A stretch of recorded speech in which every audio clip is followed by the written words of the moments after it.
The Philadelphia Flyers valiantly claw back from a 3-0 deficit, scored 5 consecutive goals, and then a calamity of errors in the final minutes.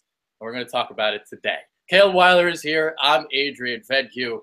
I know you're chomping at the bit to talk about this. Yeah, I mean, I couldn't have said that any better myself. Definitely a calamity of errors within the last 3 minutes there. Beyond frustrating. The NHL has put in new challenge rules for offsides, and Hackstall missed on an offsides challenge there. Dale Weiss took a penalty that was not a penalty at all. I mean, it was ridiculous. And then Andrew McDonald, being Andrew McDonald, took another penalty to make it 5-on-3. And I can appreciate that he sprung the comeback. He scored the Flyers' first goal of the 5. But there's no way that anybody who's a sane defenseman can take a tripping penalty when there's already a delayed call on the ice. He just has to be smarter than that. Yeah. Just, wow, insanity. It's crazy because it's like you have so many emotions. You get down 3-0. It's like, all right, game's over. And then you come back, score 5 straight goals. And then to lose after that, that is, ugh. Yeah, I mean, it's a miracle that my remote did not go through my TV while I was watching that game. It's a miracle. I'm surprised, to be honest. Yeah, you should be. But yeah, I know you. Yeah, the main problem was that when it was 3-0, you were like, okay, well, it's the last game of the road trip, defending Western Conference champions. I didn't expect them to win anyway. Then they rattle off 5 goals in a row, which were all ridiculous. I mean, it was 2 power play goals from Filppula, Nolan Patrick's first goal, Andrew McDonald and Travis Konecny all had pretty amazing goals. So it was definitely frustrating to see the refs basically take the game away from the Flyers in the last few minutes. Yeah, what are you thinking about Filppula there on the power play? Had 2 power play goals, kind of taking the role of Braden Shen there. What are you seeing so far from him? Yeah, so I was actually talking to our old pal Bill about this and how I didn't really like Filppula there, and then he goes and proves me wrong and scores 2 goals. So I think it took him a little bit to kind of get used to the spot there. I don't think he has the hand-eye coordination of somebody like Wayne Simmons or Braden Shen, but he seems to be slotting in, no pun intended, pretty well there. So we'll see what he can do, but I like him after seeing what he did in that last game. A lot of hype surrounding this Dale Weiss, Travis Konecny, Nolan Patrick line. What do you have to say about that line? Yeah, well, that's one thing that Coach Dave Hackstall has definitely done well. The fact that he saw that Nolan Patrick, Travis Konecny, and Dale Weiss had more chemistry than Nolan Patrick, Jordan Wheel, and Wayne Simmons. So flipping Filppula and Patrick on the lines was definitely a good decision. You could see that they all played pretty well together. Travis Konecny has blazing speed, and Dale Weiss, when he's on his game, is also pretty fast. So it's good to get 2 guys out there who are definitely a lot faster than Patrick, that he can feed them the puck and kind of put them into a spot to succeed. So I really like that line. I think you can't really call like lines 1, 2, and 3 because I think all of them are kind of getting an equal opportunity there. Well, that was the next question I was going to ask you. It seems like all the lines are doing really well. Yeah, absolutely. I mean, Jake Voracek has 6 assists in the first 4 games, which is very good. I'd like to see him score a goal, but like I've said before, I'd take 82 assists and no goals over 50 points from a player any day. So the fact that he's playing well is awesome. Sean Couturier is definitely going to be stepping into his own this year, I think, centering Claude Giroux and Jake Voracek. And then moving down the line, I mean, this is the best top 9 the Flyers have had in a long time. So there's definitely a lot of diversity with the amount of skill that the Flyers have there. So it's definitely really good for them moving forward. Yeah.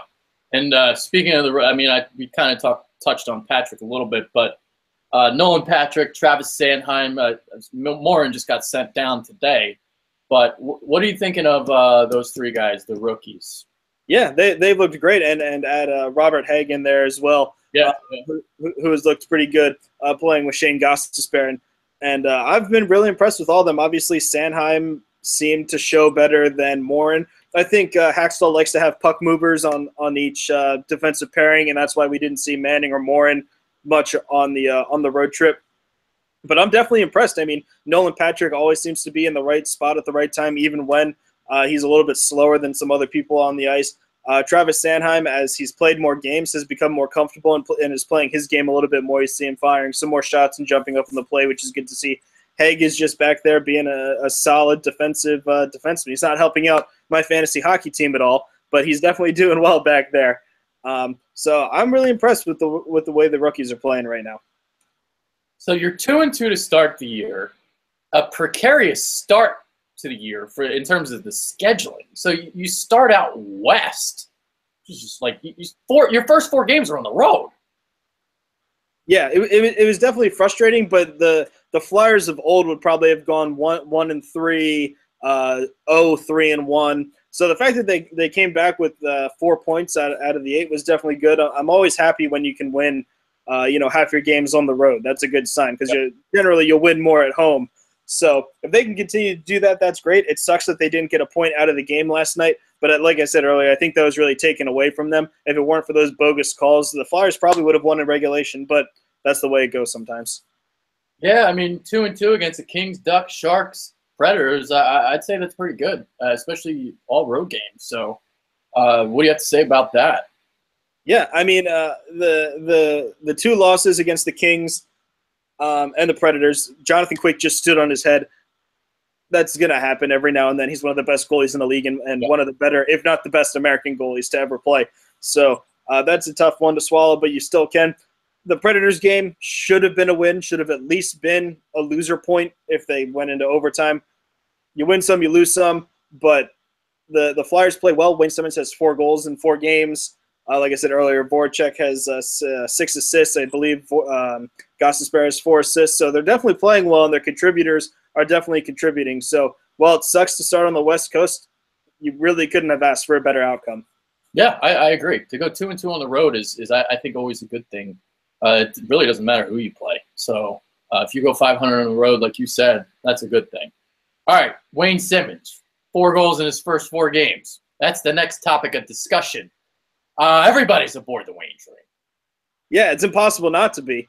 I mean, scoring a hat trick in the first game of the season was definitely awesome. You give him the empty net goal, but I mean, you got to tack those on every now and then for those hat tricks. So it was great to see him playing like that. He's definitely the best or one of the best forwards in the crease area, deflecting pucks, just getting up in the goalie's face. So I've been really impressed with Wayne Simmonds this year. It's going to be interesting to see how things with him play out because if the Flyers aren't doing well in the standings, but Wayne Simmonds continues to score goals at a ridiculous pace, there's a chance that he might get traded by the end of the year. Would you want to trade him if they struggle? It depends on the return because you have to look at it like when Simmonds is going to be due for a new contract. Players like Provorov and Konechny and then eventually Nolan Patrick are all going to get theirs too. So you have to decide if you want to sink, 6, 7, 8 years in a guy like Wayne Simmonds, or if you want to trade him to bolster your young core again and then put that money into your young core. All right, let's talk about some of the games upcoming. Kind of what are you looking for? What do you want to see? So the Flyers have their home opener on Saturday. I'm actually going to be there. For PI, are we credentialed this year? I believe we are, but this is a pleasure trip. Gotcha.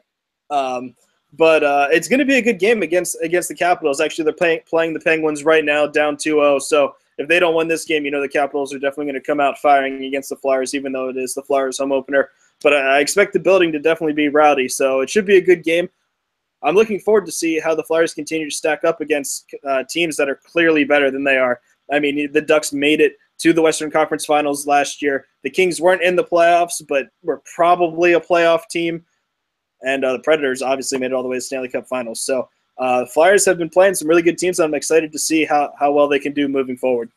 And the Sharks were in the Stanley Cup Finals the year prior. Yep. All right, we'll kind of end it now. I know you got to do something, so it's around 9:10ish. We'll do final thoughts, and we'll kind of get out of here. Yeah. So my final thought is a lot of people are really hating on Dave Hakstol right now. They really didn't think that challenge was warranted, but at the same time, I really don't think you can fault him for that. It did look like it was an offsides play, and I still like Hakstol as a coach. Yeah, he makes some dumb decisions sometimes, but you can tell that the team has developed in his time here, and he makes generally good lineup decisions. So I'm excited to see where the team's going to go this year. I'm hoping they can pull out a win against the Washington Capitals. We'll see how it goes, but it's going to be exciting, that's for sure. Yeah, Absolutely. All right, so that's about it. I got no final thoughts. Just check out the little Panthers-Eagles preview we just did. Just finished that up about 15 minutes ago. So that's Caleb Weiler. I'm Adrian Vedke. Go Flyers, baby. Go Flyers. Peace.